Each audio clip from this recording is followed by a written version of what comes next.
¿ya? Y después esta charla queda grabada en YouTube, en Harmony Mente Corazón, para el que necesite verla nuevamente o compartirla. Muchas gracias. Una preguntita antes de comenzar, por favor. Bueno, Estamos mirando el chat que mandaste y no vemos aquí la charla de Zoroastro ¿En YouTube? en YouTube. Es el primer mensaje del chat. A YouTube, a ver. Ah, ok. Perdón, Por último, si me dejáis tu teléfono, perdón por interrumpir. sí, si me dejas tu teléfono en el chat, yo Ok. te lo puedo reenviar. ¿Sí? Perfecto, perfecto, mejor. Muchas gracias. Podemos comenzar. Disculpen Gracias. por interrumpir. Amigos, ¿puedo entonar una oración en árabe también? Ya, entonces primero Badí. Pero si es la misma que ellos van a decir o entonar, ya no la digo. Bueno, entonces Badí, Pancho y después la Rubí. Gracias. Sí, si es que la repiten, ya no, pues. Bueno. Gracias. هل من مفارج غير الله قل سبحان الله هو الله كلون بعض له وكلون بأمره قائمون خب الله ای تالک ملکوت به الطف حضرت پروردگار امیدوار باش و از مصائب شدیدگی این جهان ناامید مدار. الحمدلله خدای مهربان داری که طبیب هر بیمار است و کمخوره جان مختار پناه یتیمان است و امین بیکسان و بین حجت مهربان. اگر بدونی که قلب عبدالبها چقدر مهربان است، البته از شدت فرح و سرور پرواز نمایی و فریاد وطبه به اوج عظمت رسانی والبها او الله.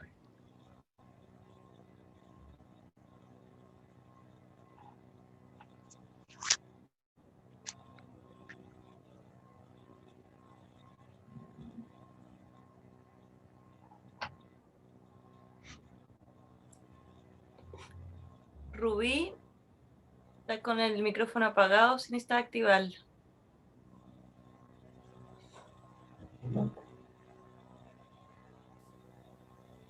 Ya. ¿Me escuchan la voz? ¿Me escuchan? Hola. Sí, te escuchamos. Ya.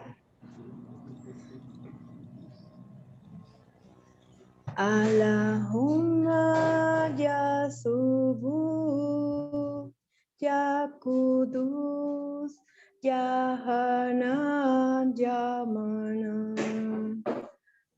Allahumma ya subuh ya kudus ya hanan ya manan.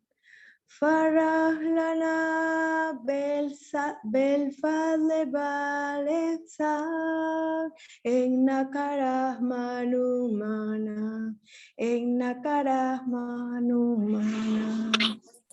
Allahumma ya subu ya kudu ya hanan ya manan Farah lana bel fadle balexan innaka rahmanumana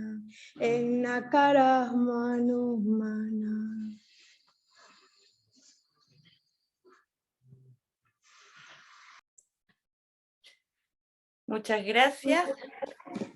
Bienvenidos todos, muchas gracias por estar. Y Claudita, todo el micrófono es para usted. Buenas noches a todos. Qué gusto verlos. Gracias pues por acompañarnos en esta sesión de hoy. Así que ya nos aproximamos, como estamos llegando al final de este camino. Todavía nos quedan las dos conferencias muy importantes las próximas semanas.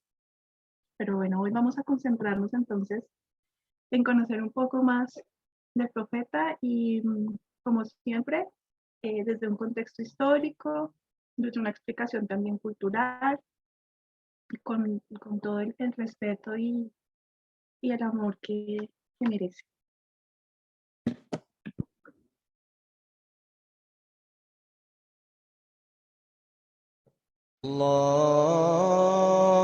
الله أكبر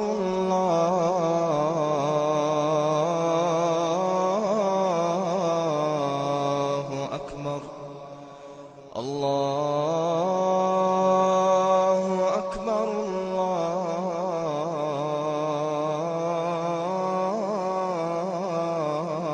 الله أكبر أشهد أن لا إله إلا الله أشهد أن لا إله إلا الله أشهد أن محمدًا رسول الله أشهد أن محمدًا رسول الله حي على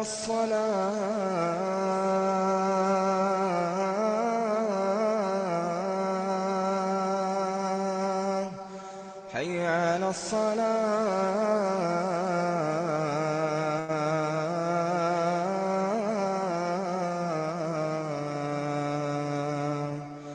حي على الفلاح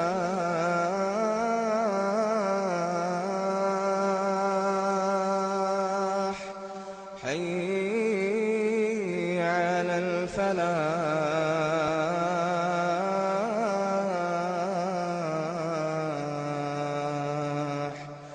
الله أكبر الله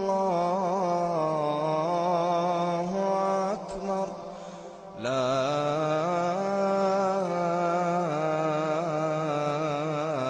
إله إلا الله.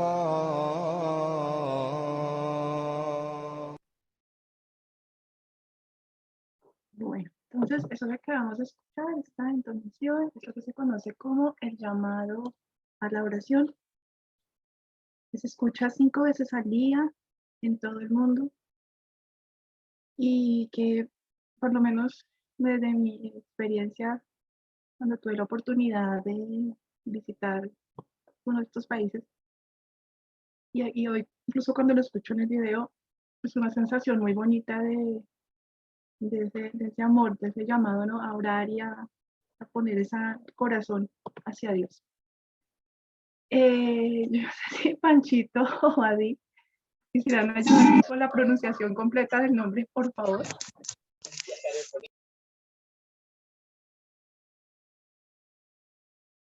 ¿Quieres que lo lea? Por favor, sí. Dice, Abul Qasem Muhammad ibn Abd Allah ibn Abd al-Muttalib ibn Hazem al-Khuraisi. Sallallahu alayhi wa sallam. Muchas gracias, Panchito. Ese es el nombre completico del profeta. Ahora viene la explicación y de verdad que agradezco mucho, Panchito, que él nos corrige el acento, ¿no? A mí me cuesta un poquito todavía el acento en la primera A, me cuesta un poquito todavía. Pero vamos a entender una de las primeras cosas importantes en esta conferencia, y es que es muy común escuchar la referencia al profeta como Mahoma. Y en algunos, incluso en Google y en algunas partes, dicen que esa es supuestamente la versión al español del nombre. No, realmente para los musulmanes es absolutamente preferido, necesario e importante que se le llame por su nombre, Muhammad, la paz, las bendiciones de Dios sean con él. Y no es un capricho, no es eso, es porque su nombre correcto es Muhammad. Mahoma es, algunos dicen que es la traducción al español, no, realmente no, es más como un apodo, como un sobrenombre. Y cuando se revisa un poco de dónde surge, la referencia nos lleva a Álvaro de Córdoba, quien utilizó este sobrenombre que proviene de Mausín para hacer referencia al profeta como una manera de insultarlo, como una manera de desprestigiarlo. Entonces, no es conveniente ni nada respetuoso referirse a él como Mahoma. Lo que sucede es que a través de, digamos, del tiempo se volvió como común y cuando las personas no conocemos esta explicación, pues solemos llamarlo de esta manera. Aquí yo tenía también otra pronunciación. Ay, creo que no se escuchó. No se escucha bien. No se escucha, pero Pachita nos ayudó con eso. Otro elemento que es importante aquí es que en general los nombres no se traducen. O sea, nunca hemos escuchado que digan, por ejemplo, es que se llama Jorge Arbusto. No, decimos George Bush, ¿cierto? Lo mismo con Donald Trump. No se dice Donald Triunfo, sino Donald Trump. O sea, los nombres no se traducen, sino que se pronuncian en su versión original. Entonces, en este caso, con el profeta, pues también hay que, por respeto y de manera natural, hay que llamarlo por su nombre. Muhammad, la paz, las bendiciones de Dios sean con él. Proviene de la raíz del verbo, que significa alabar, elogiar, loar, ensalzar. Y la palabra como tal se traduce como el colmado de elogios, el muy alabado o el que alaba. Esta explicación la encontramos en un blog de la doctora Niwana Daher. Ella es coordinadora de Derecho Público de Espacios Jurídicos. Y en una entrevista que le hizo el señor Sheikh Abdel-Fader Ismael de la Embajada del Reino de Arabia Saudita, hizo esa explicación más profunda. Entonces, de allí que al principio de la conferencia de hoy, Carolina me preguntaba si dice así, Muhammad, y ahí viene la explicación por qué razón debemos referirnos a él por su nombre y en la medida de lo posible no referirnos como Mahoma, ya sabiendo y teniendo conciencia de lo que significa, este aspecto es bien importante. Vamos a ver que a lo largo, es que parece que ya sé qué fue lo que pasó. Que se desconectó el iPad.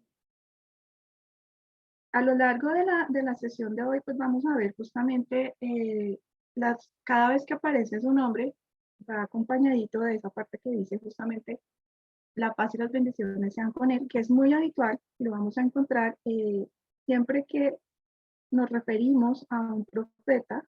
En el Islam vamos a encontrar justamente este tipo de frases haciendo mencionar. Un segundito que ya vi lo que pasa.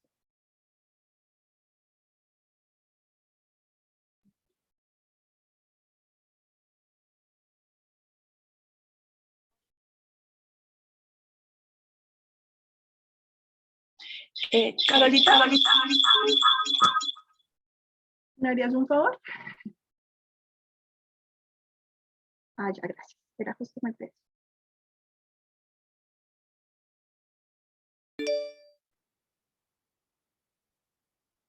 Ahora sí tiene que sonar. Muhammad. Ahora sí, esa era lo que se decía que les traía Muhammad. La pronunciación. Ya. Bueno, entonces, lo primero que vamos a revisar justamente es que nació en la ciudad de la Meca, lo que hoy es Arabia Saudita, en el año 570 después de Cristo, 570 años después. La Meca es una ciudad muy importante, tanto en esta historia como, de hecho, a nivel mundial, no solamente como un centro cultural, sino también como un centro incluso asociado al comercio. Es la más importante de todas las ciudades santas del Islam y por esa razón cada año recibe millones de peregrinos que se dirigen justamente a la Meca y a la Kaaba.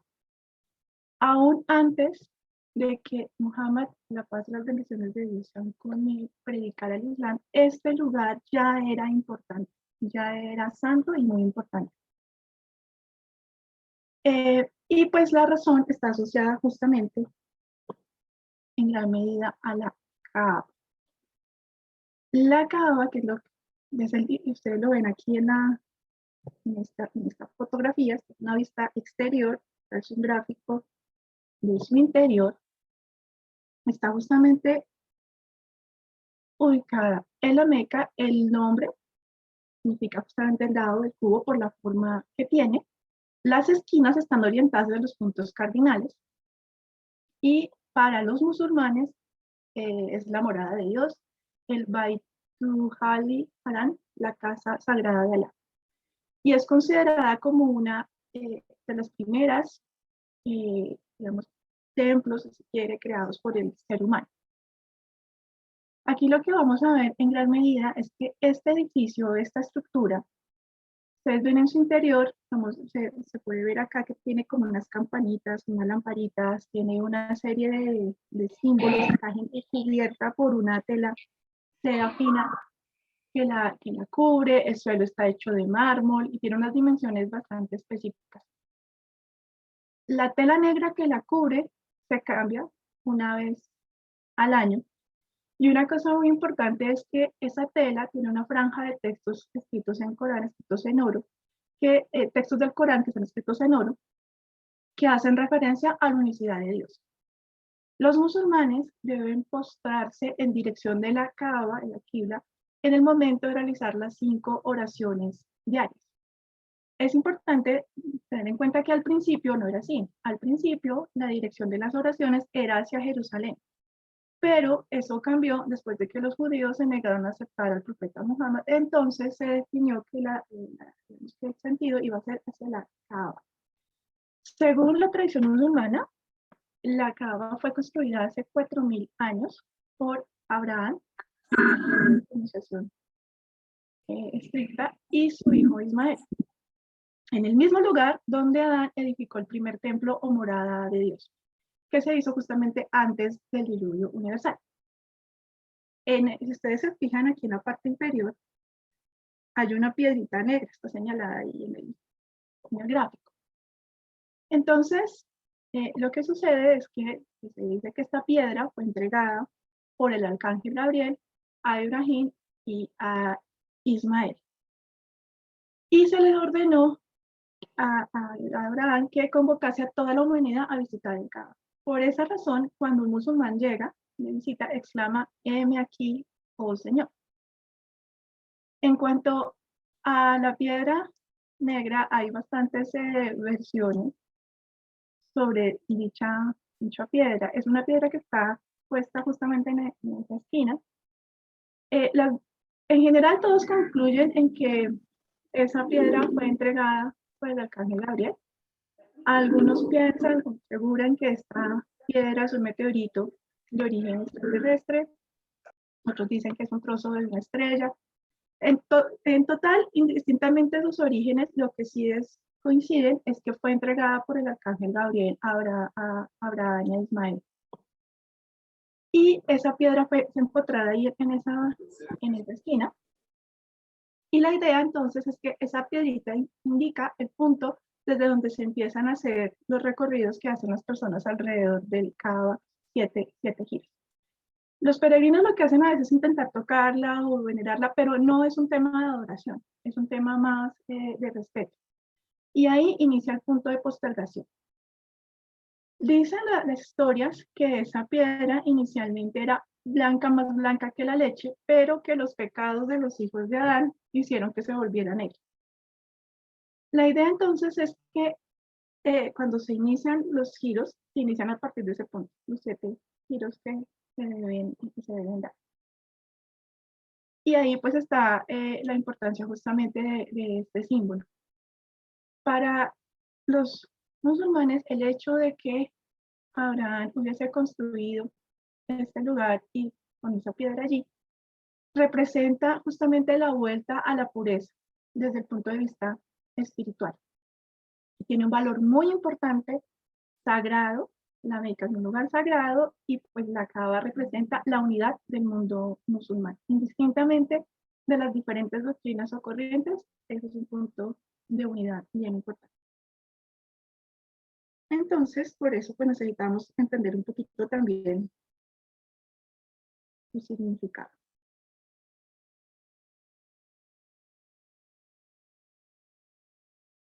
Bueno, aquí está una fotografía un poco más amplia. Ahí se alcanza a ver la mezquita que está construida alrededor, pues, y está ahí se ve se alcanza a percibir la Kaaba y pues la cantidad de gente que hay allí presente. Para que nos hagamos una idea, este video nos puede ayudar.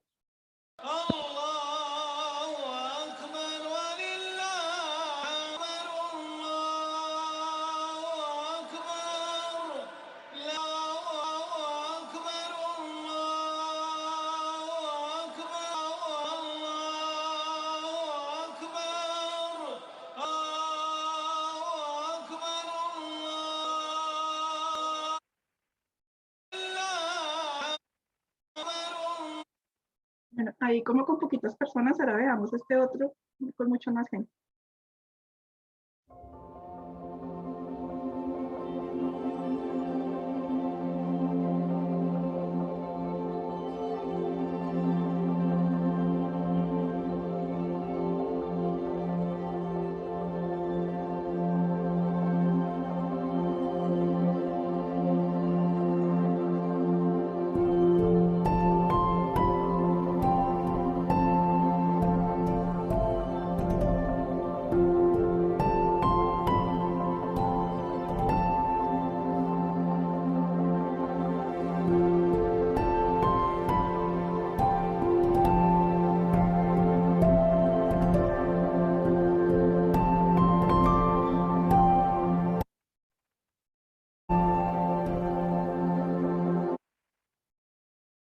Bueno, estos 7 giros que se dan alrededor es como un símil de la forma en que los ángeles están alrededor de Dios, o al menos esa es la explicación que encontré. Entonces, digamos que ya tenemos más o menos claro en qué año nació, en qué ciudad. Ahora vamos a ver el contexto histórico de su nacimiento, que es un tema que hemos tratado con cada una de las manifestaciones. Entonces, en el año 570, que es el año después de Cristo, que es el año del nacimiento del profeta, vamos a ver que se está desarrollando un conflicto entre una disputa entre los musulmanes y todo el imperio romano de Oriente, el imperio bizantino. Es una guerra bastante difícil, compleja, que va a tomar mucho tiempo, o sea, lleva tiempo. En el momento que el profeta nace, está en esa guerra y va a continuar después. Fue una guerra que, pues, el tema de la invasión, sobre todo el interés como de expandir su territorio, y fue un conflicto bélico muy difícil que tomó mucho tiempo. Y pues obviamente con pérdidas de vida muy en esa época. Entonces aquí lo que vamos a ver es que incluso a las puertas de la Meca, estando a punto de destruir la Kaaba, este templo que acabamos de ver, un huracán, una tormenta con huracanes de arena, digamos que atacó a los enemigos y protegió la ciudad. Era como un hecho, digamos así, sorprendente. Ese año resulta que Abdullah ibn Abel, que era el papá del profeta, falleció cuando estaba de regreso de un viaje comercial. Y, o sea que el papá del profeta falleció antes de que él naciera. Lo que cuenta la historia es que la mamá se puso tan triste, a la raíz de la muerte de su esposo, que se le secó la leche y no pudo amamantar al niño. Aquí vamos a tener un aspecto importante, y es que el profeta fue criado en la tranquilidad del desierto. Hay una tradición, una iniciación, una tradición en esta época, y era enviar a los niños que fueran criados, educados con los beduinos en el desierto, porque se ha pensado, y aún se piensa, que los beduinos son los guardianes de los valores sagrados de los árabes. Entonces, cuando nos referimos a los beduinos, nos estamos refiriendo a unas tribus árabes nómadas que habitan en el desierto. Y aún existen, ¿no? Habitan en el desierto y que tienen unas costumbres, unas tradiciones bastante arraigadas. Hay unas historias que nos cuentan cuando uno pues, tiene la posibilidad, las tradiciones dicen que la mirada de los hombres del desierto es una mirada muy profunda. Ellos logran unos estados de contemplación profundos justamente a raíz de pasar tanto tiempo en el desierto. La percepción que se tiene, es que se tenía en esa época y aún, es que los beduinos son hombres, son personas, son una tribu honesta, están llenos de valores, son personas que como tienen que vivir en condiciones tan difíciles y son nómadas, entonces no pueden estar cargando tantas cosas. Ellos tienen que poder identificar entre lo que es vital, importante para vivir y no pueden andarse cargando de cosas, tienen que siempre estar siendo muy ágiles en cuanto a lo que realmente se necesita. Son personas bastante amables, hospitalarias. Si uno le pide, digamos, uno se encuentra perdido en el desierto y le pide ayuda a una tribu beduina, ellos te ayudan así no te conozcan, es como una tradición. Además, hay unos vínculos muy fuertes de sangre entre ellos, hay un sentido del honor presente y que se mantiene, el valor de lo sagrado, la vida y una serie de valores pasan de generación en generación. También el tema de ser guerrero, pues entrenan y se fortalecen, tienen una mente fuerte para enfrentarse, si es necesario, a defender justamente a su gente. Y además hay otra característica muy bonita de los beduinos y es el aprecio a la poesía y a la tradición oral. Porque resulta que ellos son conscientes desde la antigüedad que la única manera de preservar su historia, esa memoria colectiva, era justamente a partir de la tradición oral, de contar las historias de unos a otros, de transmitir las tradiciones de unos a otros de la manera más exacta posible. Entonces, si nos ponemos a pensar y el profeta fue educado en este entorno, pues también ya vamos entendiendo por qué él desarrolló todas estas habilidades y las superó. Lo que sucede es que en el periodo en que el profeta va a estar conviviendo con ellos, los beduinos, digamos que adoraban a muchos dioses, piedras, árboles, ídolos, en fin, no eran monoteístas todavía. Eso sí, eran y siguen siendo muy espirituales, pero en esa época digamos que había diferentes tradiciones en ese momento. Lo que sí se reconoce en esa época y ahora es la intensidad y el fervor con que ellos ofrecen sus servicios, sus oraciones. Es con un amor muy, muy profundo. Un detalle muy bonito es que más adelante, cuando ya el profeta declara su misión, los beduinos, varias tribus de beduinos lo van a seguir. Entonces, la niñez del profeta va a convivir justamente con los beduinos, con el propósito de que creciera libre, saludable y que también lograra como adquirir todas estas enseñanzas y estos valores. A la edad de 6 años, cuando el profeta tenía 6 años, su mamá murió. Y entonces pasa al cuidado de su abuelo, y luego cuando su abuelo no está, ahora va a pasar al cuidado de su tío paterno. Y aquí ya empezamos a ver como unos detalles que la próxima semana vamos a ver cómo empiezan a aparecer cosas entre las manifestaciones. Como él quedó huérfano en una sociedad tribal, eso es un tema bastante difícil, porque en una sociedad tribal, en una estructura de tribus, cuando un niño era huérfano, quedaba como marginado, quedaba sin protección, o sea, pasaba a ser protegido por todos, pero al mismo tiempo por nadie. Sin embargo, en el caso del profeta, era un niño que ayudaba con todas las tareas que le ponían, él de alguna manera era consciente de lo que estaba pasando y colaboraba con las tareas que le asignaban. Y lo que dicen las historias es que era de un carácter tan dulce, y era tan amable, tan servicial, que pasó de ser marginado, o esa connotación que tenía marginado por haberse quedado huérfano, a ser querido por todos. Y de alguna manera lo que dicen los historiadores es que él era el hijo de todos. Todo su clan estaba pendiente en ayudarlo. Todo su clan lo amaban, lo querían. Además, porque lo que le ponían a hacer, él lo hacía. Si tenía que cargar agua, la cargaba. Si tenía que ir de mensajero, lo hacía. Si tenía que ir a trabajar con los pastores, lo hacía. Y lo hacía de buen agrado. Entonces, lo que nos cuenta la tradición es que es un niño que todos amaban y todos cuidaban por su bonito carácter y su forma de ser.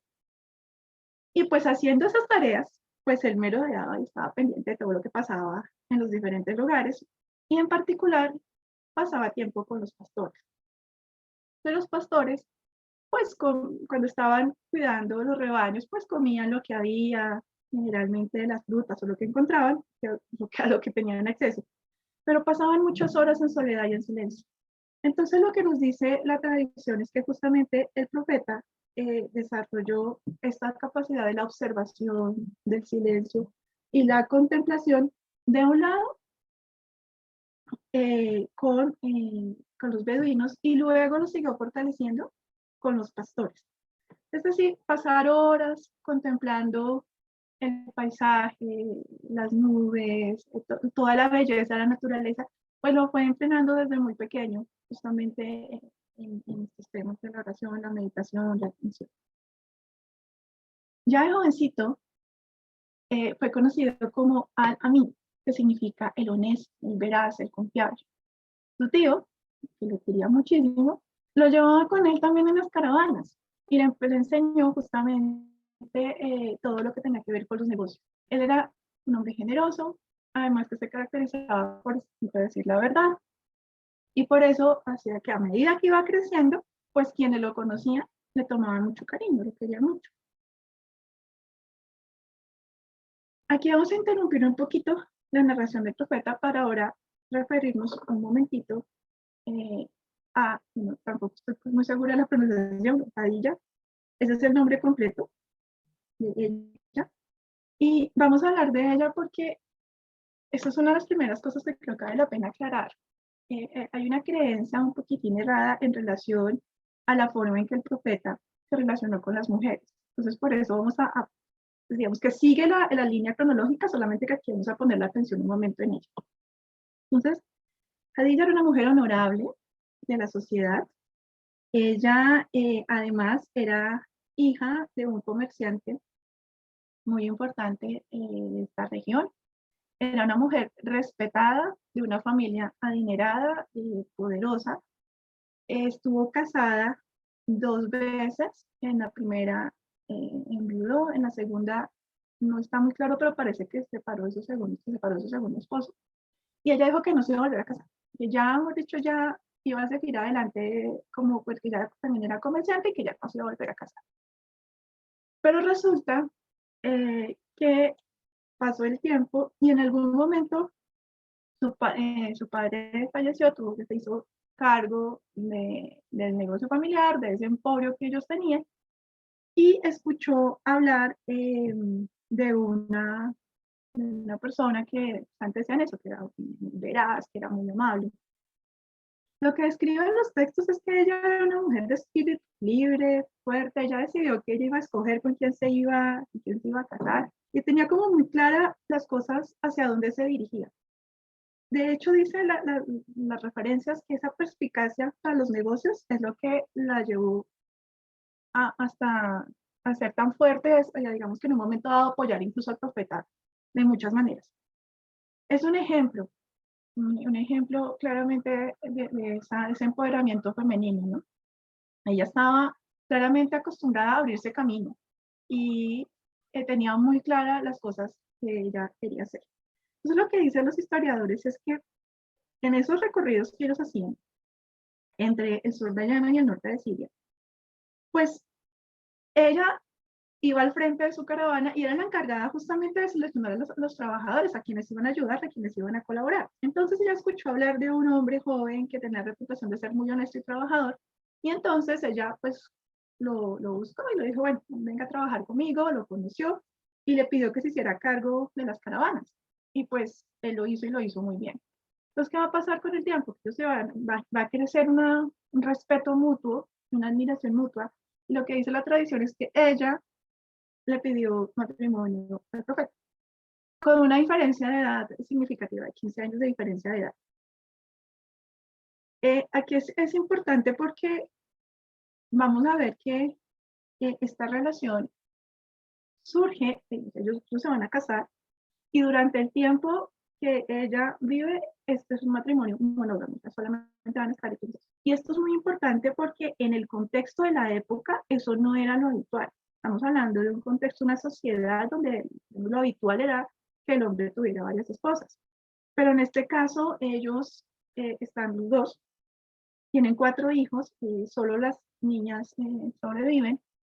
Y lo que se cuenta de ellos dos es que era un matrimonio muy bonito en que el profeta admiraba y respetaba, admiraba y la respetaba profundamente. Incluso hay algunas referencias que dicen que él incluso ayudaba en las cosas de la casa y que era muy amoroso y la admiraba mucho. Que incluso algunas veces pues consultaba con ella decisiones o le sugería a las personas que hablaran con ella. Y esto es un tema bien importante para que empecemos también a ver ese otro lado, ¿no? Uno tiene la idea de que las mujeres eran sometidas o que ocupaban un segundo lugar, y pues no. Realmente aquí vamos a ver un rol muy importante de la esposa del profeta en la historia.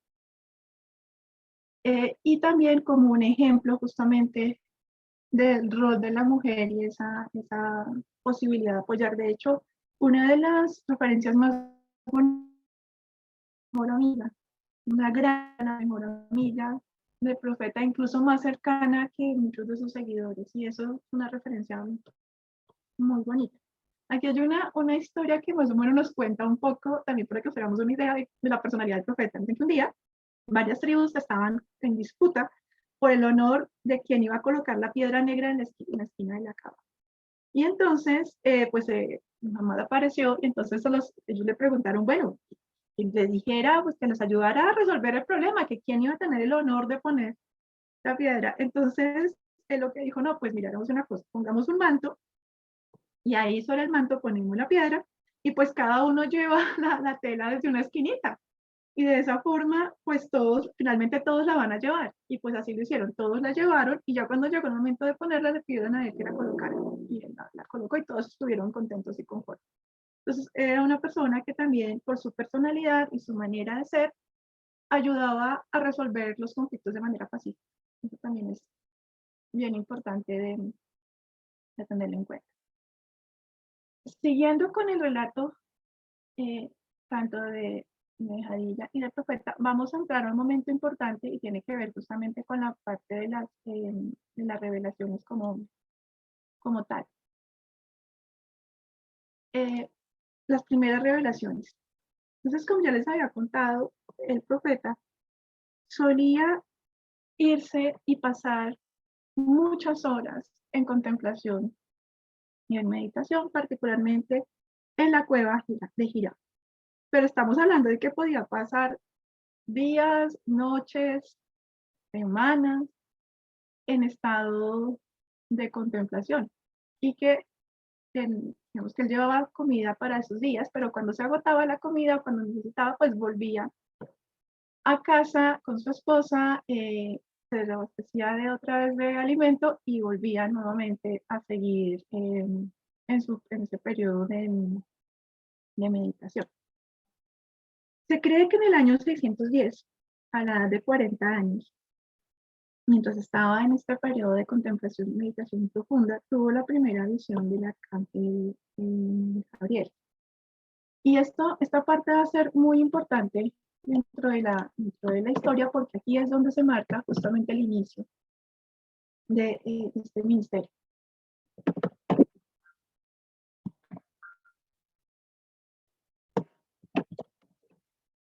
Entonces, una noche del mes sagrado de Ramadán, a la edad de 40 años, va a tener esa primera visión. La luna resplandecía mientras Muhammad, paz y bendiciones de Dios sobre él, percibía la presencia del ángel. Se escuchó una voz que decía, lee. Muhammad, la paz y bendiciones de Dios sobre él, se encontraba temeroso y responde, yo no sé leer. Nuevamente el ángel le repite, por favor, lea. Y él responde, no puedo leer. Su temor lo había paralizado. Cuando se escucha nuevamente, lee, y pues mis amados responden, ¿qué debo leer? Ahí está el textico. Lee en el nombre de tu Señor que ha creado al hombre de un coágulo. Lee que tu Señor es más generoso. El que enseñó por medio del cálamo enseñó al hombre.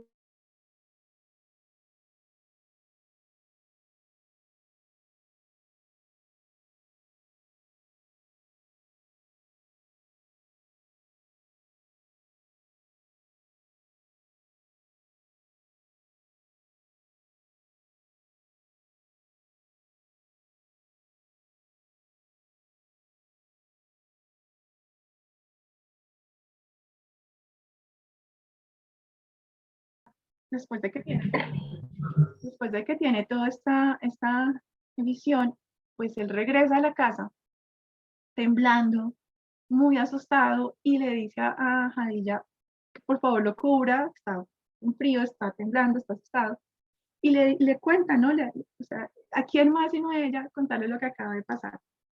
Ella lo escucha y lo calma, y como que desde su corazón lo que se le ocurre decirle a él es, tranquilo, no se preocupe. Él dice que temió por su vida, o sea, él se asustó mucho. Además que cuando le dice que lea y que lea, y uno no tiene ni idea de qué es lo que le está pidiendo que lea o que diga. Entonces, en ese momento él sintió pues miedo. Ella lo que le va a decir es que no se preocupe porque eso realmente es un mensaje de Dios, y que lo que tienes que estar tranquilo porque seguramente todo va a salir bien, y que Dios es generoso y Dios es hospitalario y Dios ayuda a quien se lo pide. Entonces, una manera que ella tiene como de ayudar a calmarlo es que le dice que vaya y pidan consejo a un familiar de ella que es cristiano, y que de pronto pues él, al escuchar lo que el ángel le dijo, pues le puede ayudar. Y efectivamente entonces dice que van donde Uarak y Nafal, y cuando él escucha lo que el profeta le dice, él inmediatamente lo asocia con los mensajes que había recibido Moisés. Y entonces lo que le va a decir es que efectivamente el mensaje lo que él está diciendo está bien, es auténtico, es correcto, y que pues que no se asuste. ¿Por qué sintió miedo? Porque es que de alguna manera el temor que él tenía es que eso que él estaba viendo tuviese un origen que no fuese de Dios. Y ese era como el miedo, porque pues le va a sentir el profeta. Sin embargo, a medida que él pues va recibiendo el mensaje, pues cada vez va con más calma. Lo que dice la historia es que incluso él llegó a sentir tanto temor de que esa presencia no fuera, o sea, que fue una cosa, no, que fue una cosa mala, que incluso él pues pensó, estuvo cerca del suicidio, pero su esposa lo ayudó a calmarse, a que se diera cuenta que no, que por el contrario, había sido elegido por Dios. Las imágenes que ustedes ven acá, perdón que me las salté, son las imágenes de la montaña. Me voy a devolver para que las podamos ver. De la cueva de Hira. Aquí hay una fotografía, ustedes la pueden ver, que es justamente allí donde el profeta recibió los mensajes. Aquí es una vista exterior, ustedes pueden ver a la gente subiendo hacia allá. No es una cueva, o sea, no es una montaña fácil de subir, realmente tiene su riesgo. Otra vista de la cueva, más lejanita. Y pues aquí una de las entradas. Aquí dice que él pasó varias horas, años, días de su vida justamente en contemplación y en meditación. Luego Dios, el exaltado, le reveló: oh tú que te envuelves en el manto, levántate y advierte a los hombres, proclama la grandeza de tu Señor, purifica tus vestimentas.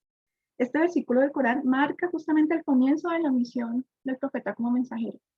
Con la revelación de este capítulo del Corán, el profeta comenzó abiertamente a convocar a su pueblo al Islam, y comenzó con su propio pueblo. Algunos se negaron a escucharlo porque los invitaba a algo que nunca habían visto antes.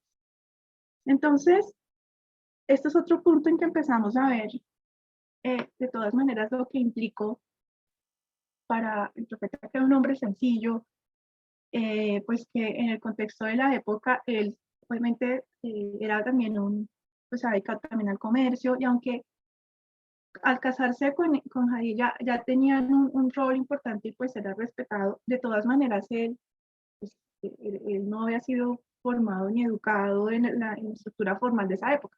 Entonces uno pues ya también empieza a comprender pues en ese momento lo que pudo haber sentido acercarse un poquito, ¿no? Estos fueron los primeros maravillosos versos revelados. La voz del ángel Gabriel, el espíritu de la fe o espíritu de la verdad, había sido enviado hacia el último de los profetas de Dios. La misión apenas había empezado y quien había sido enviado, la misión apenas había empezado a informar la paz y bendiciones de Dios sobre él, quien había sido enviado como misericordia para los mundos. Entonces, bueno, el profeta empieza ya a recibir el mensaje y cada vez ya sigue haciendo sus oraciones, sigue en meditación, sigue en contemplación y sigue recibiendo el mensaje y ahora empieza también a difundir. ¿Qué va a pasar? Como en todas las historias que hemos visto hasta el momento, pues hubo rechazo. Y hubo rechazo porque, entre otras cosas, él está cambiando estructuras que ya no son vigentes.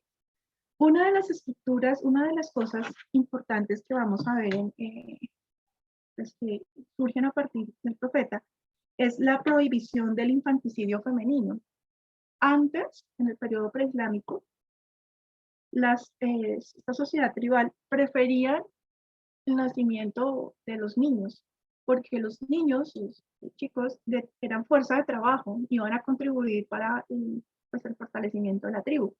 Mientras que las niñas eran vistas como una carga porque implicaba que iban a traer, pues que tenían que casar, había que darles algún tipo de dote, pero además implicaba que iban a hacer más niños y eso podría ser una carga para la tribu. Entonces había una costumbre que era que si nacía una niña, entonces las abandonaban en el desierto. Y una de las cosas que el profeta va a prohibir justamente es eso, va a prohibir el infanticidio femenino.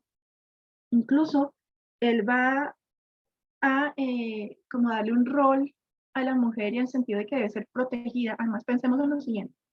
Si es una sociedad tribal, en un contexto de guerra, no perdamos de vista esas guerras que se están llevando a cabo, y los hombres iban a la guerra, cuando las mujeres quedaban huérfanas o viudas, quedaban expuestas pues, a muchas situaciones bastante complejas en la época. O sea, su seguridad y su estabilidad estaban en peligro.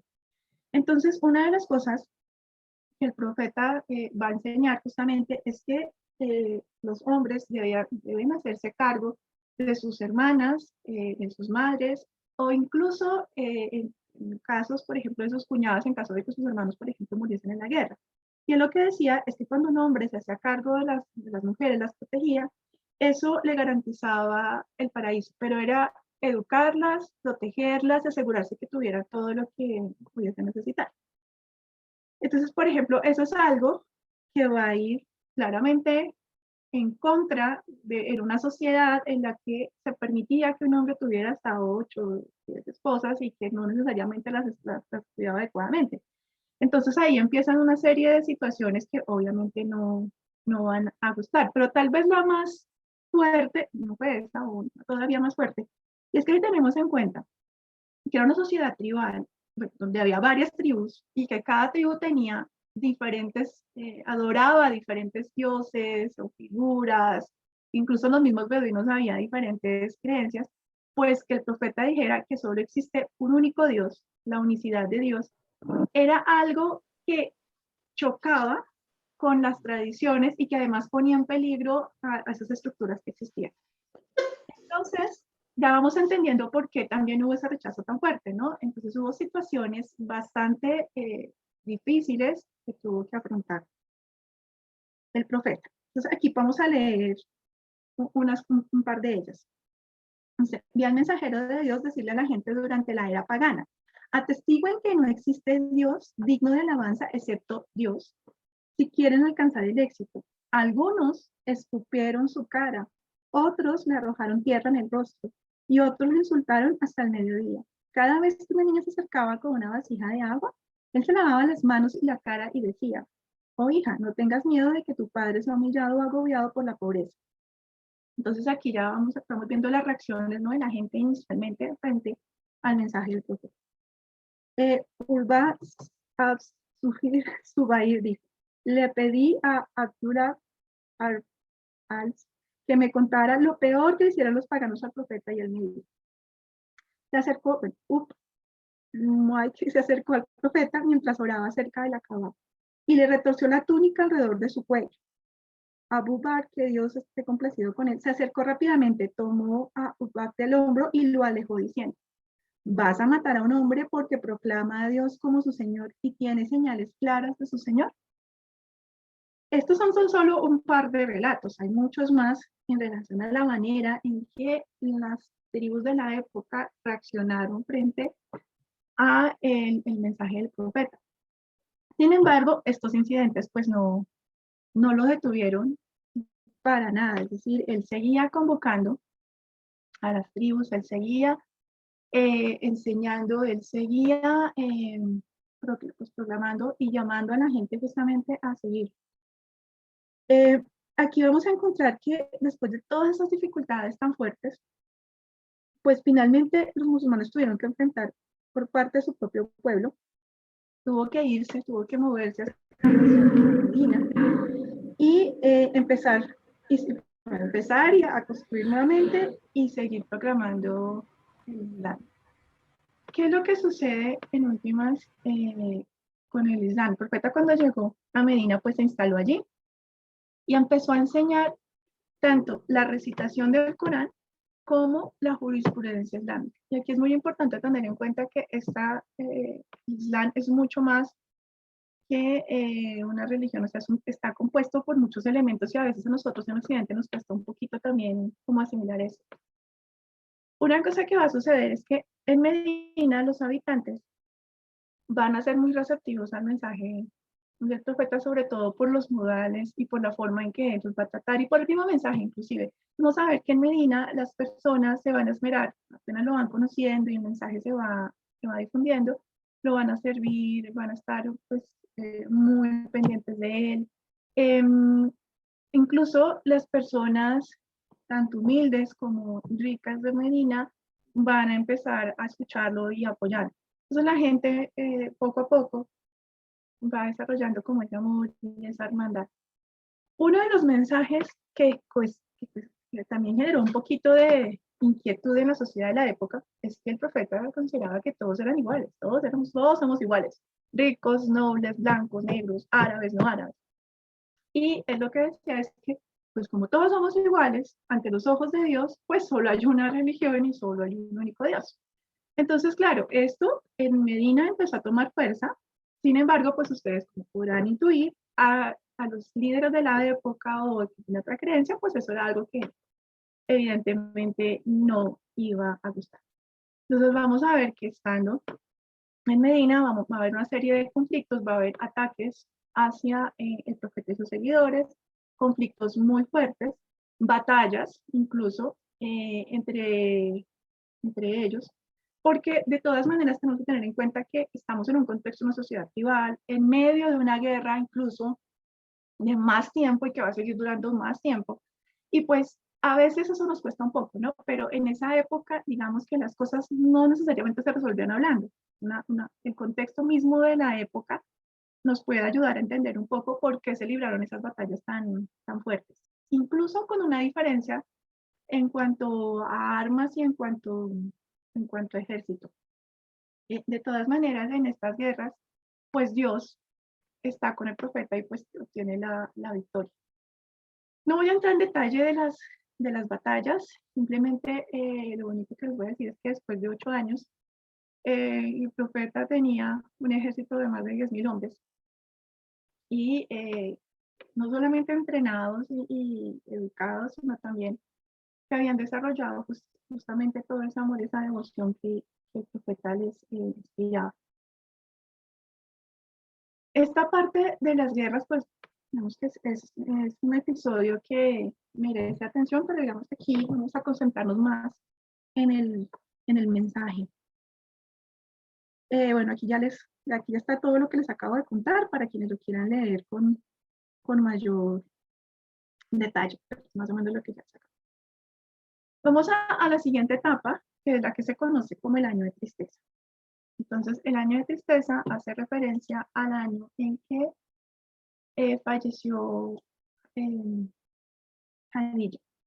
Entonces, mientras que ella estuvo viva, ella hizo todo lo que estuvo en sus manos para apoyar.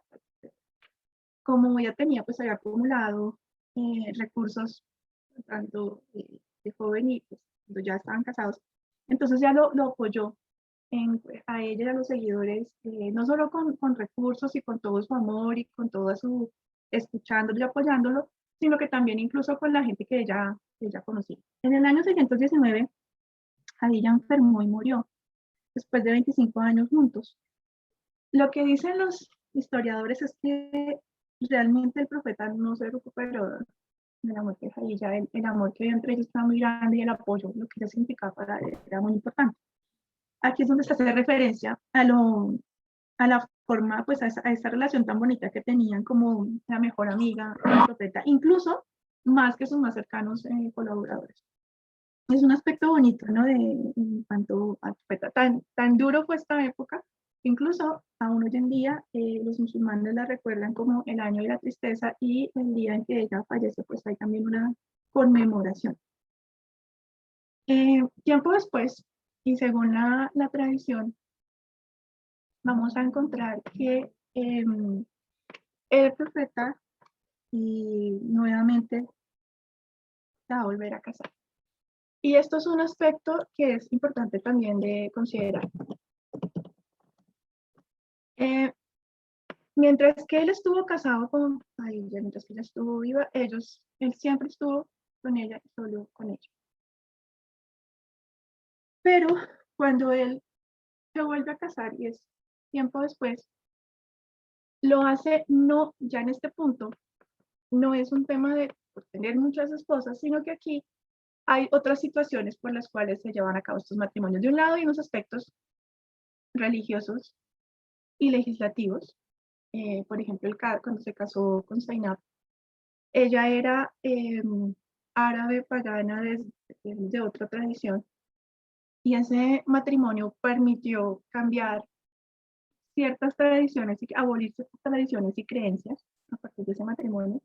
Hay otro caso que tiene que ver ya más con un tema social, es decir, el profeta estaba muy pendiente de sus compañeros, de quienes habían estado con él.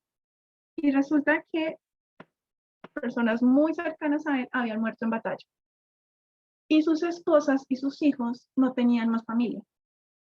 Entonces, él se casó con estas mujeres, con las viudas, y se hizo cargo de los hijos, como una forma de darles honor a ellas y agradecimiento a sus difuntos maridos. Es decir, aquí no hay un tema, digamos, de un interés. Incluso lo que dice la literatura es que varias de estas mujeres eran mayores que él, y él lo que hizo fue honrar a ellas y a sus difuntos maridos, porque si quedaban pues solas sin la protección de nadie, pues era peligroso en esa época. Y él se hace cargo de ellas y de sus hijos y se garantiza la seguridad para ellos. Solamente hay un caso, que es el caso justamente de Aisha, que ella era la hija de uno de sus mejores amigos y era muy pequeñita cuando pues quedó solita, y el profeta pues también la acoge. Sin embargo, aquí hay una distinción, es que digamos que se habla de que hay un momento del matrimonio, pero la consumación va a ser mucho tiempo después. Resulta que es ella, justamente Aisha, quien se va a encargar de narrar los eventos, por ejemplo, que tienen que ver con Khadija y muchos eventos que tienen que ver con el profeta. Aunque ella no estuvo presente en esos hechos, pues el profeta le contó con detalle, le narró lo que tenía que ver justamente con su vida con Khadija y varias cosas. Y Aisha va a tomarse muy, muy en serio el tema de transcribir toda esta historia, y ya va a ser quien lo escribe. Entonces aquí tenemos otra mujer que toma un rol muy importante en esta historia. Bueno. En cuanto, vemos que ahí se cierra un poco esta este episodio. Y pues aquí también entendemos que muchas de las decisiones que se toman en ese momento y muchas de las acciones no podemos valorarlas con la mirada de la mente de una persona de 2021 educada en una cultura occidental, sino que hay que tener muy presente el contexto histórico y cultural para poder entender pues muchos de estos eventos, ¿no? Y poder comprender también por qué se tomaban esas decisiones. Del profeta se dicen muchas cosas muy bonitas cuando se describe su personalidad y como la forma en que él se comportaba. Aquí es importante, volvemos al punto de que dentro de las estructuras de la época, pues él no había recibido una educación formal, pero eso en ningún momento impide que desarrolle ese potencial. De hecho, uno de los elementos que va a ser muy valioso, pues justamente la capacidad que él tenía para aprender. Se destaca esa capacidad que tenía para aprender rápidamente y para comprender las cosas. Físicamente, ese es otro tema que también es importante considerar. No hay fotos, ni debe haberlo. Bueno, existen algunas fotografías, pero en la actualidad no se permite, y por respeto, fotos del profeta ni de su familia. Por eso ustedes notarán que en esta presentación en particular, las imágenes que se han puesto son imágenes como de lugares, como de espacios sagrados, pero no hay imágenes como en el caso, por ejemplo, de Buda o en otros que sí teníamos las imágenes para verlo, sino que hay como otro tipo de símbolos. Y es porque cualquier representación pictórica o escultura es considerada idolatría. Entonces, por eso, por respeto, no se deben utilizar imágenes, aunque existen algunas representaciones gráficas en Internet, no es correcto utilizar. En cuanto a las características, pues se habla la forma en que él se comportaba. Se menciona justamente la manera en que se comportaba, la manera tan amable en que trataba a las personas. Decía que él andaba, pues, y obviamente con toda su experiencia en el desierto, que estaba como en estado de meditación profunda todo el tiempo, que no descansaba completamente a menos que fuera necesario, que hablaba y cada vez que iniciaba una intervención y la terminaba, siempre utilizaba frases por el nombre de Dios. Que era una persona que solía quedarse en silencio y que solamente hablaba cuando era estrictamente necesario y con frases muy precisas, procurando que no se distorsionara su mensaje y que como todo era transmisión oral, entonces quien lo escuchaba pudiese memorizar el mensaje que tenía que memorizar, entonces no era tan largo, era muy amable, que era cariñoso, que procuraba, no insultaba a las personas, que era agradecido, que cuando le servían la comida, él siempre la agradecía y la disfrutaba, pues que los asuntos mundanos no eran tanto su preocupación, pero que sí había un detalle que de pronto evidencia que lo molestaba, en la injusticia. Sí, la injusticia era algo que lo enojaba mucho.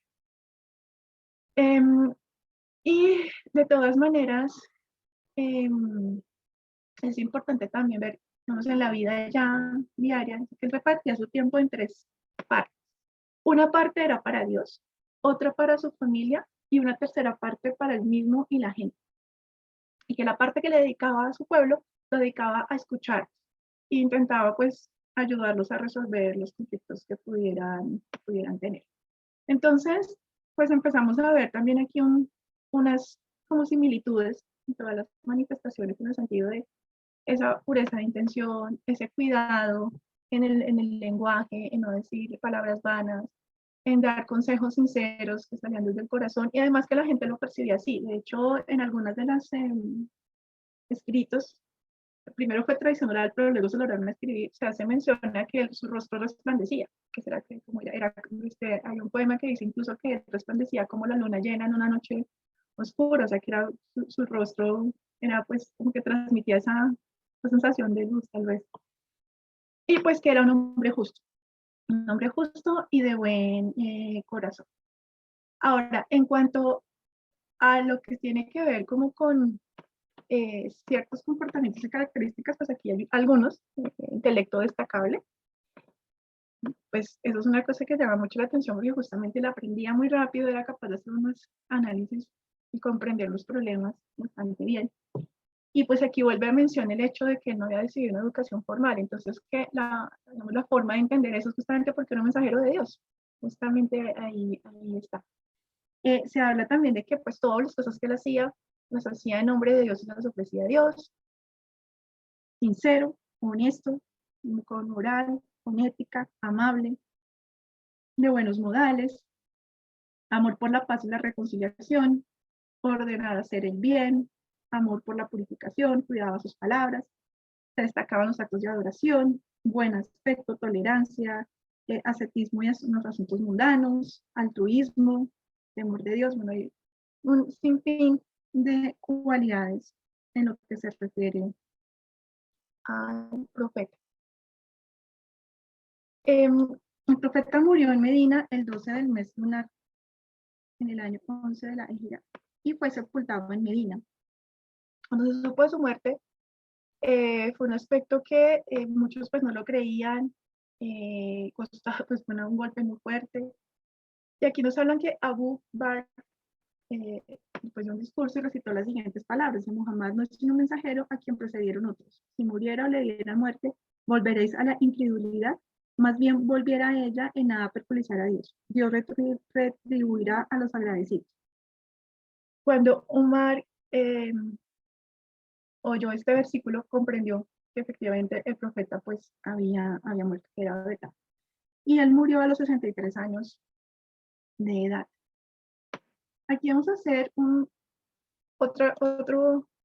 paréntesis en este punto para hablar de Fátima, la hija del profeta, por el rol que ella y su esposo van a cumplir. Entonces, ella era hija del profeta junto con la hija, la cuarta hija. Y dicen que a los 10 años, aunque en otras versiones se habla que fue a los 19, contrajo matrimonio con Ali y Abi Talib, el cuarto de los califas musulmanes y primer imán de los musulmanes chiitas, yerno y primo hermano del profeta, con el que tuvo 3 hijos varones.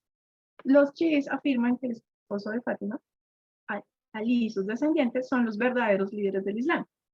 Los sunníes no aceptan esta afirmación, aunque si bien respetan a la descendencia del profeta. Entonces ahí vemos que allí surge la división entre chiíes y sunníes.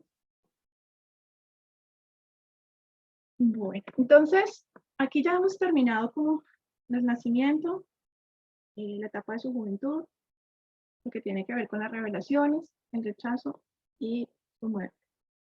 Les quiero compartir tan solo unos textos que hablan justamente sobre el profeta que me parecieron muy oportunos. Y dice así: Dios el Altísimo dice, Muhammad no es el padre de ninguno de vuestros hombres, sino el mensajero de Dios y el sello de los profetas, y Dios es omnisciente.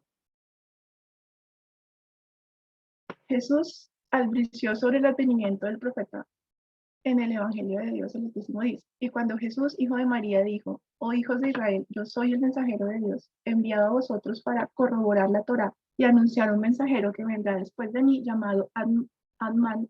Este era uno de los nombres del profeta, pero cuando se les presentó con las evidencias, dijeron, esto es pura magia. El profeta era iletrado, no sabía leer ni escribir, vivió entre personas iletradas como él, por lo tanto no se puede afirmar que Muhammad fuera el autor del Corán. Dios el Altísimo dice, y tú no sabías leer ningún tipo de escritura antes de que te fuera revelado el Corán, ni tampoco transcribirla como con tu diestra, porque de haber sido así hubieran podido sembrar dudas acerca de ti, los que inventan mentiras. Entonces aquí esto es uno de los textos y una de las evidencias que pues nos llama la atención. Una persona que no sabía leer, que no sabía escribir, en un contexto donde la gente no sabía leer, no sabía escribir, pues un texto tan perfecto en su escritura, en su redacción, en la composición, pues no hay una explicación desde el plano material, desde la lógica humana, desde la ciencia para explicar cómo lo hizo. La única explicación es justamente que es un mensaje que venía de Dios y que Dios fue el que le dio las capacidades al profeta para hacerlo, así como en las revelaciones pasadas vimos situaciones, fueron a Moisés también que no podía hablar, y que aún así tenía miedo y tartamudeaba, pero cuando tuvo que, Dios pues estaba con él podía dirigir un pueblo entero y hacer todo lo que hizo. Aquí también vemos esa situación. Bueno, hasta aquí va como la historia. Ahora vamos a ver tan solo unos principios del Islam, algunos elementos. Lo primero, Islam proviene de la raíz árabe SLM, incluye las ideas de paz, salud y salvación. Literalmente significa el estado de someterse a la voluntad divina para obtener la paz y la salvación. Las figuras que ustedes ven, han visto en la última parte, con esas letras, esa es la forma, aquí pueden verlo, la forma y la caligrafía del nombre del profeta. La verdad es una semilla ya plantada en la esencia humana por el Creador, y tal simiente reconoce el agua vivificadora de la revelación que la guía a su crecimiento y desarrollo. Tal verdad se resume en el Islam como la práctica de actitud de vida, y en el Tawhid, la doctrina de la unidad divina. Entonces, miren qué bonito este mensaje, ¿no? Dice, ya esa semilla, la verdad es una semilla que ya está plantada en la esencia humana, que Dios ya nos plantó. Y justamente esa semilla hay que vivificarla y hay que nutrirla a través de la revelación. Y por eso dice, la verdad se resume como la práctica y la actividad de vida, práctica de actitud de vida. Y la doctrina de la unidad divina. Que los que son bajáis aquí ya van encontrando, y a lo largo de esta charla han encontrado, me imagino, mucha afinidad, muchos elementos comunes con la fe bajáis. Otro principio, la unidad divina. Dios es uno y único. En su unidad de infinitud es inalcanzable por el intelecto humano. Él, exaltado sea, como no conoce origen ni principio, siendo el principio de todas las cosas. Entonces, Dios es uno y único. La profecía. Dios creó la humanidad y la guía hacia su meta trascendente. Y esta guía se concreta a través de los seres humanos elegidos por Dios, purificados y resguardados del mal, que comunican al hombre el verdadero conocimiento de lo divino y las leyes que mejor sirven a su bienestar y felicidad. Estos son los profetas. 124.000 mensajeros divinos han sido sucedidos en las distintas épocas en todos los pueblos y culturas. Aquí tenemos un mensaje que están viendo a modo de ver, es muy profundo e importante, ¿no? Como Dios creó a la humanidad y la guía está pendiente a través de esos mensajeros, esos profetas que vienen justamente a ayudarnos, a orientarnos, a que la humanidad vuelva otra vez a su curso y siga otra vez aprendiendo y vuelve y se desvía y vuelve y nos manda un mensajero. 124.000 mensajeros han sido sucedidos en las distintas épocas y en todos los pueblos y culturas. Muhammad, la paz y las bendiciones de Dios sean con él, es el sello de los profetas del siglo adámico. Aquí otro principio dice, el fruto de las misiones de los profetas son las escrituras, los libros sagrados que perduran en la mano de los hombres. No obstante, esto es importante, el hombre dotado de una naturaleza heterogénea, en donde luchan las pasiones y el intelecto, no ha cesado en todas las épocas de perseguir a los profetas, denigrar su memoria, alterar las escrituras, lo que ha hecho necesario la renovación de los mensajes divinos y la restauración de la verdad de época en época, como la labor de un labriego que quita la maleza de entre los cultivos y poda los sustantivos de brotes desviados e improductivos. Es otro aspecto al que debemos prestar la atención, ¿no? Ya, fíjense que nosotros apenas conocemos y reconocemos algunas manifestaciones, son muchas más mucho antes, que tal vez en épocas que no tenemos cómo saber de ellos, pero siempre ha pasado esto, ¿no? Que ese conflicto entre el interés, las pasiones y el intelecto. Entonces, todas las manifestaciones han sido perseguidas. Después de que ha habido quienes han denigrado su memoria, incluso se han alterado los libros, el Corán también ha sido alterado, las diferentes traducciones, todos los textos han tenido esa situación. Y por eso es necesaria la renovación. Aquí vemos otra evidencia más de lo que conocemos como la revelación progresiva y también la necesidad de que la humanidad pues tome conciencia y se comporte mejor, porque esto ya repetido, siempre ha pasado. Esta ignorancia nos ha llevado a perder el camino. La revelación, el mensaje divino, sigue la marcha de la evolución de la humanidad y hacia el final de su desarrollo es que se presenta el mensaje más completo y más adecuado para la época presente. El Sagrado Corán, síntesis de los mensajeros divinos que lo precedieron, es la síntesis de los mensajeros divinos que lo precedieron. No obstante ello, los musulmanes creen en el origen divino del Pentateuco, la Torá, los Salmos de David y el Evangelio de Jesús.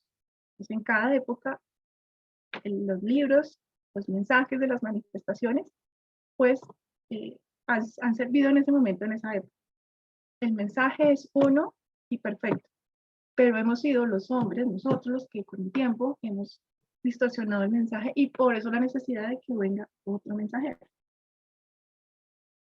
En cuanto al más allá, la fe en el más allá implica la aceptación de que este mundo que percibimos es solo una porción ínfima de la realidad, que tuvo un origen y que se dirige inevitablemente a un fin, de que hay más allá un plano trascendente hacia el que nos dirigimos inexorablemente y al que accedemos con la muerte. Este mundo es el mundo de la acción y de la prueba. El otro mundo es el mundo del resultado y del cómputo. Aquí para el desarrollo de esta presentación tuve el apoyo no solo moral, sino en textos y en documentación en textos de Elkin. Entonces le voy a pedir que por favor me ayude a leer el Sura, por favor, el Sura. Ok. Sura número 13, el trueno, escrito por Muhammad, que la paz de Dios sea siempre con él. Todo hombre tiene ángeles que se suceden sin cesar, colocados ante él y detrás de él. Velan por él, por orden del Señor. Dios no cambiará lo que ha acontecido a los hombres, mientras ellos no sean los primeros en cambiar lo que poseen de bien en mal. Cuando quiere castigarlos, nadie puede ponerle obstáculo. Los hombres no tienen más protector que él. Gracias. Okay, hay un extracto de Sura 23. Voy a leer, a ver. Hemos creado al hombre con arcilla fina. Luego lo hemos hecho de una gota de esperma fijado en un receptáculo sólido. Después hemos hecho de la gota de esperma un coágulo de sangre. Y luego del coágulo de sangre un pedazo de carne. Enseguida hemos convertido este pedazo de carne en huesos y los huesos los hemos revestido de carne y enseguida los hemos expuesto a la luz del día. ¿Cuál otra creación? Bendito sea Dios, el más hábil de los creadores. Después de haber sido creados, moriréis. Y enseguida seréis resucitados el día de la resurrección. Creamos por encima de vosotros las 7 sendas, 7 cielos, y nos descuidamos de lo que hemos creado, y no descuidamos lo que hemos creado. Hacemos descender del cielo el agua en cierta cantidad, la hacemos permanecer en la tierra y podemos también hacerla desaparecer. Por medio de esta agua hemos hecho surgir para vosotros jardines de palmeras y vides. Allí frutos en abundancia y vosotros os alimentáis con ellos. Creamos también el árbol que se eleva en el monte Sinaí, que produce el aceite y el jugo que es bueno para comer. Aquí, la intención con estos extractos, estas suras, es un poco también aproximarnos al libro, al Corán, y ver también que aquí, particularmente en este, resulta relativamente sencillo empezar a ver lo que tiene que ver justamente con el nacimiento de un niño, con la forma en que la evolución incluso misma, la historia, pues como ha evolucionado la humanidad.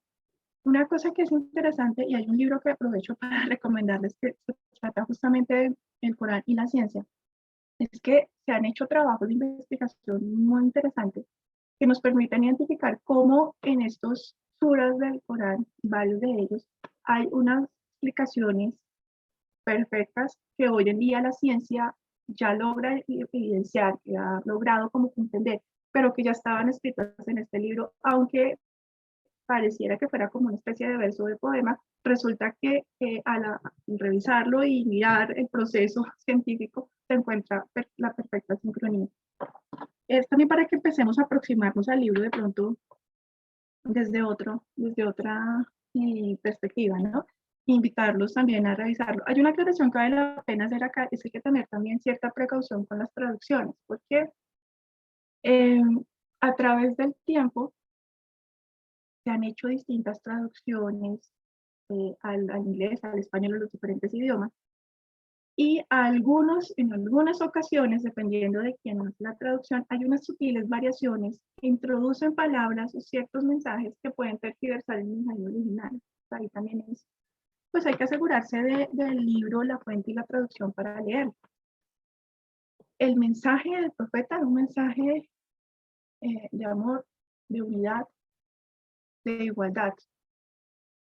El mensaje del profeta y el libro, cuando lo leemos, encontramos mucha sabiduría en esos textos. Si existen interpretaciones o malas interpretaciones, eso fue desde la mano humana, no de su origen. Entonces, ya para cerrar, pues este es un sura que también,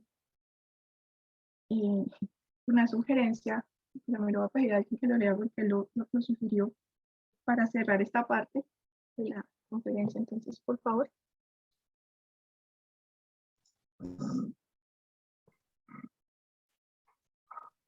Surah 78, escrito y revelado por Muhammad, que la paz sea con él, la gran nueva. Ellos se interrogan sobre la gran nueva de la resurrección, que es el objeto de sus controversias. La sabrán infaliblemente, sí lo sabrán. Hemos establecido la tierra como un lecho y las montañas como columnas. Os hemos creado, hemos establecido en vuestro sueño, vuestro reposo. Hemos dado a la noche por manto, hemos establecido el día como medio de vivir.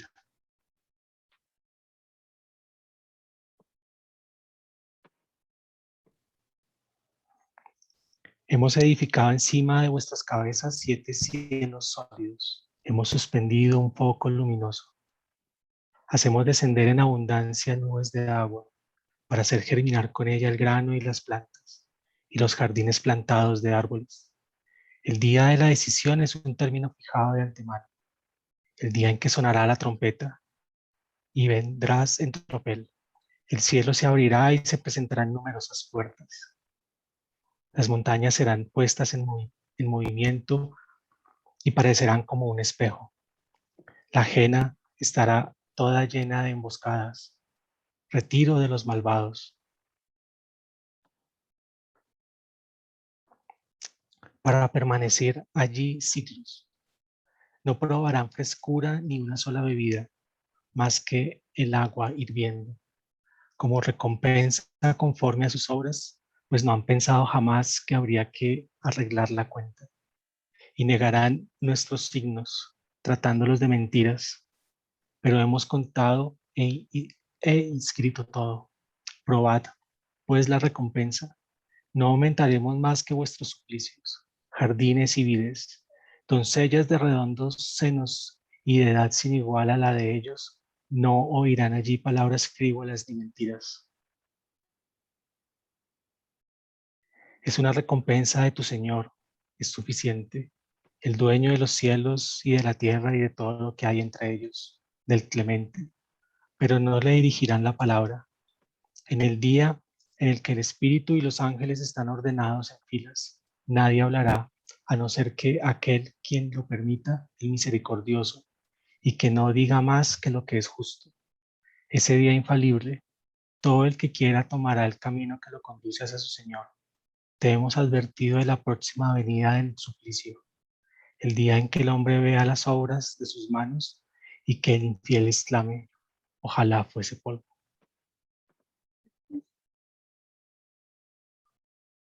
Bueno, y aquí ya, para finalizar, la intención, para no ser más larga, simplemente voy a hacer un resumen corto de algo que me parece importante mencionar, y es que en el siglo VII después de Cristo hasta el siglo XIII se va a reconocer una época muy importante en la historia que se conoce como la Edad Dorada del Islam. Y en este periodo de tiempo vamos a ver cómo todo el mensaje del profeta prevaleció en tiempo, trascendió el tiempo, y se llega a una época, aquí os voy a pasar rápidamente porque ya estamos cortos de tiempo, pero creo que es importante que lo veamos. Vamos a ver cómo todo este mensaje se lleva a la práctica y cambia la vida y impacta de esa manera tan fuerte. Lo vamos a ver con los abasidas, quienes, influenciados por todos los conceptos del Corán y por el mensaje del profeta, llevan eso a la vida diaria, a la vida práctica. Hay una frase aquí: la tinta de los científicos vale tanto como la sangre de los mártires, porque aquí hay un reconocimiento al valor de la ciencia. Este es un aspecto que el profeta también inspiró desde su mensaje, es decir, si el conocimiento médico podía salvar vidas, la tecnología, pues con la tecnología se podían ganar guerras y con las matemáticas se podía entender el mundo, pues había que desarrollar. Entonces el Islam también jugó un papel muy importante y el mensaje del profeta un papel muy importante para el desarrollo de la ciencia. El profeta invitaba a sus creyentes justamente a buscar el conocimiento, a donde lo pudieran encontrar, así fuera en China. Entonces, el hecho de que se hable de que la tinta de los científicos es tan valiosa como la sangre del mártir nos está hablando justamente de la necesidad de la ciencia para entender el mundo material y de la meditación, la contemplación y la espiritualidad para ese mundo espiritual. Aquí dice, busca el conocimiento aún en China. Busca el conocimiento es un deber de todo musulmán o toda musulmana. Nos invita a cultivar la ciencia, a observar el mundo, a entender los fenómenos naturales, a explicarlos. Y si con eso podemos ayudar a otros, pues mejor aún hay que hacer. Entonces, ¿qué vamos a encontrar? En este periodo del tiempo, en la edad dorada del Islam, uno de los problemas que había es que también la gente hablaba muchas lenguas, hablaba muchos diferentes lenguas, idiomas. Entonces había un problema porque eso era muy difícil gobernar un lugar, una región, una extensión donde la gente no se podía entender. Entonces, una de las cosas que pasó en este periodo es que se va a exigir el árabe como lengua única para que todo el mundo se pueda comunicar.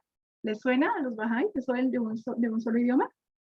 Entonces, de esa manera, ¿qué se hizo? Pues durante este periodo, que es un periodo de crecimiento y florecimiento importante de la cultura árabe, resulta que en la Casa de Sabiduría, se va a crear la Casa de Sabiduría y allí todos los libros que llegan se van a traducir al árabe. Y toda la gente, no importaba que fuera otro país, tenía que aprender árabe. Había un lenguaje para comunicarse. No importaba que fuera musulmán o no musulmán, todo estaba en árabe. Entonces, los libros desde cualquier lugar del mundo, persas, turcos, chinos, no importaba, se llevaban a este lugar y se traducían al árabe. Aquí algunas representaciones gráficas de esa Casa de la Sabiduría, algunos textos. Entonces, ¿qué va a suceder? Resulta que esto va a permitir un desarrollo sumamente importante de esa región a nivel intelectual. Las primeras bibliotecas públicas surgen acá y la Meca va a tener un rol todavía más importante como centro de comercio y centro cultural. Pues el tema, por ejemplo, el desarrollo mercantil. Esta región desarrolló una economía mercantil mucho antes que Europa. En Europa todavía andaban con otros sistemas de terratenientes y feudos. Aquí, en cambio, ya había una estructura diferente en términos de la economía y del intercambio. Al igual que los comerciantes fueron vitales para la expansión del Islam, porque ellos en sus caravanas no solamente llevaban mercancía y tradición, sino también ayudaban a que el Islam se expandiera. Pues los misioneros sufís también lo hicieron, también fueron una pieza muy importante en la difusión del Islam en todas las regiones, incluyendo Persia, Mesopotamia, la Anatolia, Asia. Como había un lenguaje común, había que facilitar la escritura. Entonces, en este periodo, otra cosa que va a suceder es que se va a desarrollar el tema de la escritura para que sea muy fácil aprenderlo y que la gente pues lo pudiera aprender, pudieran escribir y pudiesen también pues hablar. Entonces, este lenguaje va a ser un lenguaje que busca ser sencillo, preciso y que no diera lugar a malas interpretaciones para que se pudieran comunicar. Entonces, así, académicos de todo el mundo podían tener discusiones, a veces muy acaloradas, pero se entendían. Y eso es vital para poder desarrollar la ciencia y para poder expandir incluso el lenguaje. Entonces, aquí hay una leyenda muy bonita, una táctica que se implementó en esta época, y es que con el fin de poder tener todos los libros, el califa Al-Ma'mun, ¿qué fue lo que dijo? Mire, el que me traiga un libro que yo no tenga, le pago el peso de ese libro en oro. Entonces los viajeros llegaban de todo el mundo a llevarle libros y si él no los tenía, pues les daba a cambio oro. Ustedes se imaginan la cantidad de literatura, de libros, de todo el mundo que había allí. Imagínense. ¿Qué vamos a encontrar? En este periodo, un solo idioma, clarísimo, armonía entre ciencia y fe, una única religión, y además en este periodo surgen las primeras bibliotecas públicas, las primeras universidades, observatorios astronómicos, universidades y hospitales donde se entrenaban a los médicos. Es la primera evidencia de esa medicina islámica tan importante. Se buscaba formar doctores para que fueran por todo el mundo a sanar personas. No que se quedaran ahí, sino que fueran por todo el mundo. Bagdad llegó a ser una ciudad tan culta, vibrante, tan bella, que un viajero escribió: no hay nadie más sabio que los eruditos de Bagdad, más convincente que sus teólogos, más poético que sus poetas, o más imprudente que sus libertinos. O sea, no se hacía nada a medias, todo se hacía muy bien. Ya fuera la erudición, ya fueran los poemas, o ya fuera incluso otras cosas. Aquí, ya para ir como cerrando, hay un aspecto que me parece importante destacar, y es que se desarrolló una técnica, digámoslo así, una manera de llevar a cabo las discusiones. Se puede traducir como asamblea. Entonces, ¿qué sucedía? Se celebraban esas reuniones periódicas entre las diferentes personas que intentaban resolver alguna situación, y allí lo que se hacía era que todos tenían la posibilidad de hablar, o sea, no importaba que tuvieran posiciones distintas, todos podían hablar y podían proponer sus ideas y se llegaban a discusiones, siempre y cuando lo hicieran en árabe elegante y con un buen razonamiento lógico. Y la idea era poder llegar a conclusiones que beneficiaran a todos, pero todos tenían la posibilidad de expresarse. Entonces, todo este torbellino, toda esta situación hizo que esta fuera una ciudad absolutamente preciosa, donde las personas podían aprender, podían ir a la biblioteca y pedir los libros, aprender a leer, tenían acceso a la medicina, y allí surge esta idea de que la ciencia no le pertenece a ninguna religión. La ciencia no es islámica, ni hindú, ni budista, ni cristiana. Ninguna cultura puede reclamar la ciencia, porque en última la ciencia simplemente está para el beneficio de la humanidad, para poder comprender este plano terrenal. Entonces, los eruditos de la Edad de Oro hicieron unos aportes muy importantes en términos de ciencia, pero también en términos, vamos a adelantarnos aquí un poquito, en términos de técnicas de la cámara oscura, la filtración, todo esto son aportes de esa época, todo eso que ustedes ven ahí. El arco apuntado, el molino de viento, el criptoanálisis, el cristal de cuarzo, el globo celeste. O sea, vamos a encontrar una cantidad muy importante de desarrollos, de inventos, tanto a nivel de la ciencia, a nivel práctico, ya llevado como lo que llamaríamos hoy agroindustria, como a nivel de conocimiento y de literatura. Los poetas de la Edad de Oro del Islam han trascendido el tiempo. La literatura, la escritura, las artes, la caligrafía. Y fíjense ustedes que todo eso que se conoce como la Edad de Oro del Islam tiene su origen justamente en el mensaje del profeta. Si ustedes lo miran, este periodo de la Edad de Oro del Islam tiene un solo idioma, armonía entre ciencia y fe, tiene una sola religión, tiene el tema de la unidad, hay todo el tema de investigación, hay todo un tema de respeto al que piensa distinto. No sé si les suena parecido a algo que ya conocemos, y en la práctica funcionó y funcionó muy bien. El problema, o qué pasó con ellos, las invasiones mongolas, que acabaron con China, pues también arrasaron con esta parte del territorio. Lo que se dice desde el punto de vista de los historiadores es que si ellos hubiesen seguido al ritmo que iban, la revolución industrial la hubieran hecho estos pueblos que iban muy buen camino antes que incluso Europa, porque Europa en este momento estaba en el oscurantismo más terrible. Si las cosas hubiesen seguido bien, bueno, aquí me recuerdan que faltó el cero y el álgebra. Ay, sí, los números, el cero, el álgebra, lo que tiene que ver, por ejemplo, lo de medicina es muy importante, el hecho de cuidar al otro, de sanar al otro. Entonces, la influencia de esta cultura sobre Occidente es muy grande. Muchas palabras que tenemos en el español tienen su origen justamente en el árabe. Muchas de las cosas que hoy en día tenemos aquí en Occidente tienen su origen allá, en esa civilización, y tienen digamos que su nacimiento allá con el profeta, solo que nosotros no lo sabemos. Y en ocasiones somos muy duros y con mucho prejuicio frente a lo que tiene que ver con el Islam y con el profeta. Entonces, un poco esa es la intención de esta charla de hoy, era contarles del profeta, evidentemente, pero también que empezáramos a encontrar esos lacitos que ya unen a todas las manifestaciones, esos elementos comunes, pero también prepararnos para la próxima semana cuando estudiemos Al-Bab, y que aquí hay muchos elementos de los que hablamos hoy, que vamos a volverlos a encontrar y van a servirnos como de conexión al mensajero que es el Bab. Yo antes de terminar quisiera agradecerle a Mónica, gracias a Joana Vargas y pues a David porque tuve ayuda para poder tener mucha precisión en cuanto a lo que se mencionó hoy, a los textos que me facilitaron, a las explicaciones que me dieron. Lo siento mucho, la pronunciación no me salió tan bien por más que la ensayé. Entonces, de verdad les agradezco mucho a ellos tres porque sus aportes fueron muy, muy importantes. Y pues con eso termino. Discúlpenme que me demoré un poquitito más de lo que había esperado, pero espero que haya valido la pena haberse quedado tan tarde. Muchas gracias.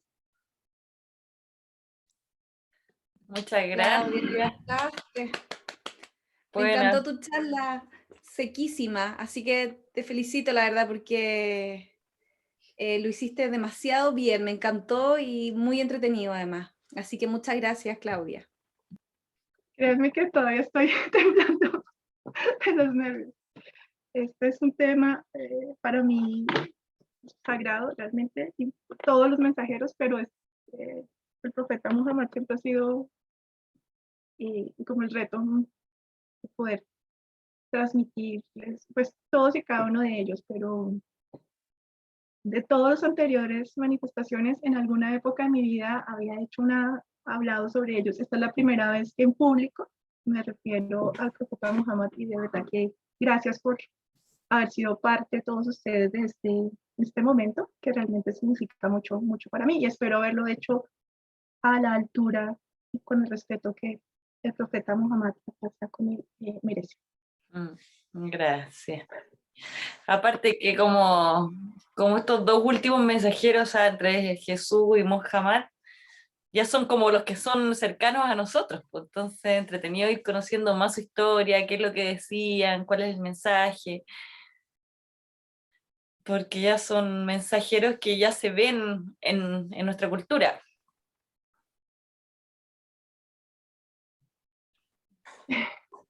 No sé cómo quieres organizar, si alguien quiere hacer preguntas, Claudia, si tú querías hacerlo a través del chat.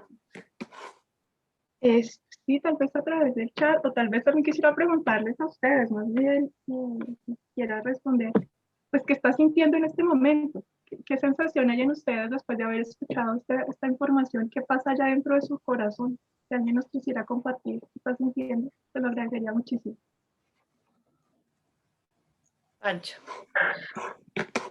Bueno, yo lo que estoy sintiendo es que se está haciendo una gran justicia al mostrar a Muhammad como un mensajero divino en un continente occidental tan profundamente prejuicioso, de verdad. Y que entendamos de una vez por todas de que las religiones son una sola. Y que esta única religión se ha ido revelando progresivamente a la humanidad de acuerdo con el estado evolutivo y de entendimiento de los hombres en sus distintas etapas evolutivas. A mí me dijo en una oportunidad un querido Bahá'í en España, el señor Merab Hani, decía que los Bahá'ís de Occidente, cuando lleguemos al otro mundo, con toda seguridad, seremos recibidos con un amor infinito por Muhammad, porque son los Bahá'ís los que están enseñando el Islam en Occidente, pero enseñando el Islam en su verdadera estatura, como lo has hecho hoy día, Claudita, que fue magistral tu charla de hoy, de verdad. Fue hermosa, muy hermosa, de verdad. Y nos hace sentir a Mahoma, Muhammad, como uno más dentro de nosotros, y es un estímulo adicional que tenemos para enseñar la fe. Así que muchas gracias, Claudia. Fue hermoso, de verdad. Ay, Panchito, muchas gracias. No sé si alguien tiene alguna pregunta, estoy en capacidad de responderla con el mayor gusto. si alguien quiere compartir lo que está sintiendo, también se lo agradezco mucho. Bien importante también eso, cómo sentimos cómo nos sentimos en este momento. Pues claro, yo creo que lo más importante es ver en la historia que todas estas guerras que hemos tenido en la cristiandad y en Occidente y también en Oriente, entre nuestros hermanos sunitas y chiitas, pues nada tienen que ver con el mensaje revelado por los mensajeros y los profetas, y así debemos entenderlo y sentirlo. Ellos son inocentes de de todos nuestros errores culturales, tecnológicos, y es nuestro deber como bajáis amarlos, respetarlos y hacerles como se hizo hoy por tu parte, acreedores de ese honor y esa gloria que realmente tienen y son por los siglos de los siglos. Y que la paz de Dios esté con Muhammad para siempre. Gracias. Gracias. Yo creo que entender un poquito mejor al profeta y al Islam también nos puede ayudar a entender y amar todavía más el mensaje de Bahá'u'lláh. A respetarlo y a comprender todo. Y ser mucho más responsables de nuestra misión. Yo les había contado también que las oraciones que se hacen en el Islam, las 5 veces que se hacen las oraciones, incluyen esas postraciones. Y que desde el punto de vista de la ciencia, se ha podido ver que todas las formas de oración transforman el cerebro humano, todas. Ya sea un rosario, ya sea un mantra, ya sea una oración que se recita. Pero cuando personas hacemos oración a conciencia y hacemos la postración, ponemos nuestra cabeza al piso, el efecto se magnifica en el cerebro. ¿Por qué? Porque estamos reconociendo humildemente a nuestro creador. Y desde el punto de vista de la ciencia, como les decía durante la conferencia, estudiar el Corán resulta absolutamente valioso. Se ha podido identificar esa coherencia que hay entre las explicaciones que hay texto del Corán con la ciencia en aspectos desde la naturaleza del ser humano, el cuerpo físico, hasta las estrellas y el cielo. Pero como bien lo vimos en la conferencia, cada manifestación trae un poquito más, nos va llevando cada vez más cerca, hay un avance más. Entonces ya vamos entendiendo la importancia que tiene el estudio de los textos del mensaje del Bab y del mensaje de Bahá'u'lláh, porque están recogiendo todo lo que viene de atrás, pero también lo están llevando un poquito más. Entonces, tenemos que ser muy responsables con nuestro compromiso en la oración, la contemplación, la meditación y el estudio de los textos sagrados, ya que no nos tocó tan duro como ellos en su época, los tenemos al alcance de nuestras manos, sabemos que los escribieron ellos, no hay duda. No nos toca escondernos a nosotros aquí en Occidente para leerlos, los tenemos allí. Sería muy negligente si después de todo esto no nos hacemos responsables de ese compromiso tan grande y no ponemos de nuestra parte para seguir avanzando. A ellos les tocaba muy duro, se dieron cuenta, para poder tener acceso al mensaje y para poderlo vivir, porque pues había persecución, había peligro. Y el otro elemento que es importante es que ya se dieron cuenta que las manifestaciones de Dios siempre llegan en el momento en que la humanidad está en oscuridad, y a las zonas donde más oscuridad hay más peligro. Eso es un amor muy grande hacia nosotros.